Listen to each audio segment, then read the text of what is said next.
Visakha steel ప్లాంట్‌లో జరిగిన ఘటన కేవలం యాక్సిడెంటల్ ఇన్సిడెంట్‌గా అనుకుని ముందుకు వెళ్ళే పరిస్థితి లేదు. అక్కడ పనిచేసే ఉద్యోగులు, కార్మిక సంఘాలు అంతా ఒక మాట చెప్తున్నాయి. ఈ ప్రమాదం ఒక్క రోజులో జరిగింది కాదు. దీనికి కారణమైన సమస్యలు చాలా రోజుల నుంచి అక్కడ పేరుకుపోయాయని చెప్తున్నారు. విశాఖ స్టీల్ ప్లాంట్‌లో స్టీల్ మెల్టింగ్ మెషిన్‌లో జరిగిన ఒక ఘోర అగ్ని ప్రమాదం చాలామంది కార్మికుల ప్రాణాలను బలి తీసుకోవటం కాదు, ఆయా కార్మికుల కుటుంబాల్లో తీరని విషాదాన్ని మిగిల్చిందన్నమాట. అయితే ఈ ప్రమాదం జరిగిన తర్వాత కొంతమంది నేతలు వచ్చి సంతాపాన్ని తెలిపి వెళ్ళిపోయారు. అయితే ఇది ఇక్కడితో ఆగిపోకూడదు అంటున్నారు కార్మిక సంఘాలు. ఎందుకంటే ఈ ఘటన వెనుక చాలా కీలకమైన కారణాలు ఉన్నాయని వారు ఆరోపిస్తున్నారన్నమాట.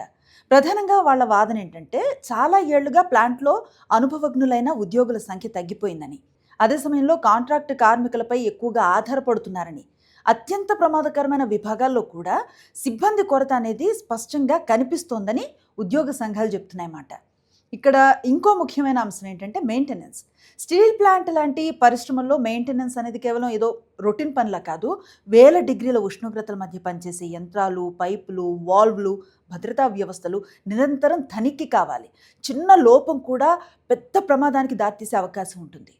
ఇప్పుడు కార్మిక సంఘాలు చేస్తున్న ఆరోపణ ఏంటంటే ఉత్పత్తి లక్ష్యాలు కానీ, ఆర్థిక ఒత్తిళ్లు కానివ్వండి, ఖర్చుల నియంత్రణ కానివ్వండి, ఇలాంటి అంశాలన్నింటి మధ్య భద్రతకి కావాల్సినంత ప్రాధాన్యత దక్కలేదంటున్నారన్నమాట. అనుభవజ్ఞులైన ఉద్యోగులు పదవీ విరమణ చేసిన తర్వాత ఆ ఖాళీలను భర్తీ చేయకపోవడం కూడా ఒక కారణంగా వాళ్ళు ఆరోపిస్తున్నారన్నమాట. అయితే ఈ ఆరోపణలు ఎంతవరకు నిజం? ప్రమాదానికి అసలు కారణం ఏంటి? ఇలాంటి విషయాలన్నీ కూడా కొంత అధికారిక దర్యాప్తు పూర్తయిన తర్వాత తెలియాల్సిన అవసరం ఉంది. అయితే ఇక్కడ ప్రశ్న మాత్రం మిగిలిపోయింది. అదేంటంటే ప్రతి పెద్ద ప్రమాదం తర్వాత విచారణ జరుగుతుంది, పరిహారాలు ప్రకటిస్తారు, హామీలు ఇస్తారు. కానీ ఈ తరహా ఘటనలు పునరావృతం కాకుండా ఎందుకు సరైన జాగ్రత్త చర్యలను చేపట్టట్లేదని.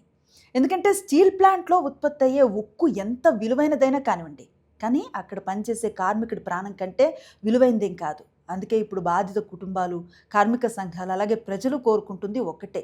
ప్రమాదంపై పూర్తి స్థాయి పారదర్శక విచారణ జరగాలి.